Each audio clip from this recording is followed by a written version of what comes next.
For more on Chinese cinema, we're turning to Teng Jimeng. He's a professor of Chinese film at Capital Normal University. Now, we've done a number of stories over the years on how Hollywood film studios really bank on Chinese audiences to break even.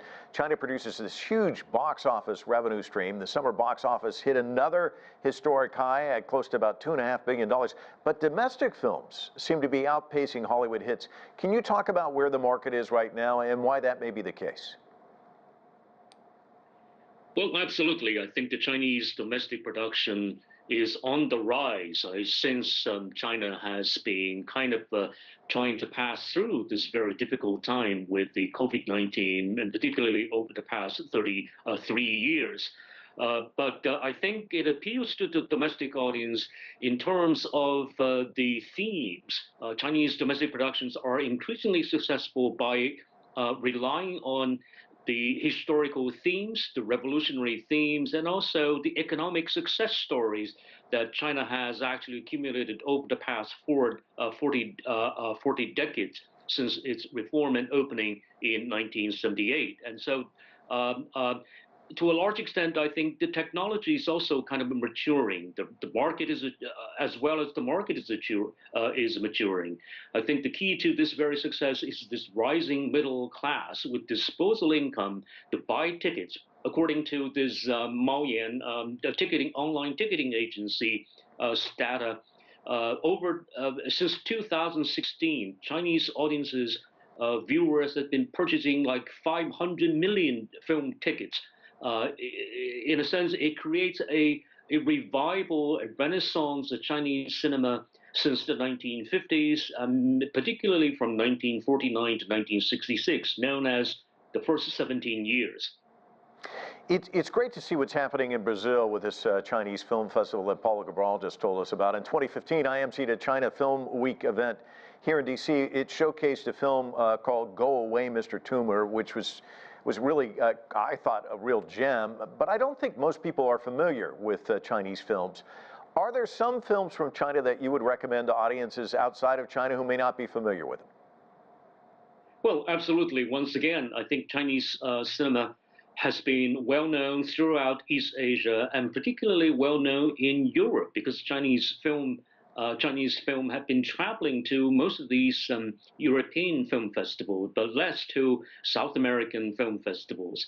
I would highly recommend some of these fifth-generation films, starting back in the 1980s. For example, Raise the Red Lantern by Zhang Yimou, Yellow Earth by Chen Kaige, and also Blue Kite by Tian Zhongzheng.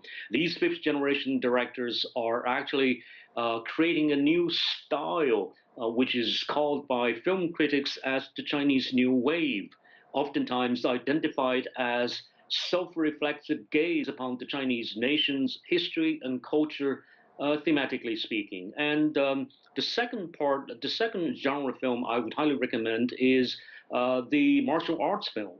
The martial arts film was particular and unique to Chinese film production and Chinese filmmaking, especially some of these great works by the post-fifth generation directors. Once again, like director Zhang Yimou's Hero actually has done such a good job. But back in 2004, garnered kind of a box office of $177 million US worldwide.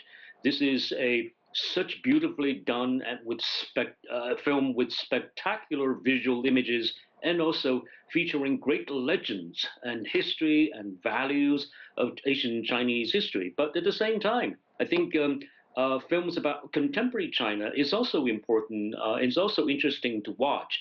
And I would recommend Jia Zhangke, for example, the sixth generation representative director, who actually are very famous for its experimental films and sometimes film noir, and sometimes Chinese Western.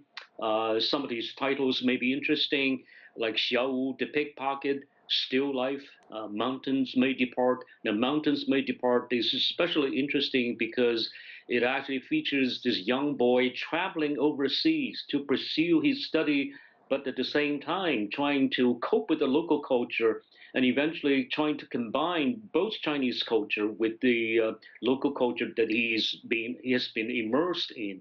And so once again, I would say Chinese cinema can be extremely interesting to South American audiences because we basically share the same value, the same tradition, and perhaps the kind of history I've been kind of researching on. And Zhang Yimou, also known for dazzling productions at the Olympics as well, amazing talent. Sci-fi is also big in China, isn't it? Oh yeah, absolutely. Sci-fi has been very, in a sense, new phenomenon. And if you take a look at the current two series of The Wandering Earth, you will see that this is extremely kind of a powerful progress made by filmmakers here in China, especially the young filmmakers trained in Hollywood and coming back to China, picked up the technology and uses very large massive technology that China has accumulated over the past 20 years, especially the internet, the AI, and plus this very kind of a avant-garde themes saving the Earth by pulling the Earth into the orbit, into the universe, by saving the Earth from huge disasters. In a sense, I think our Argentina or maybe Brazilian audience may like the theme so very much. Teng Jimeng, fascinating discussion. Thanks so much for your insights. Really appreciate it.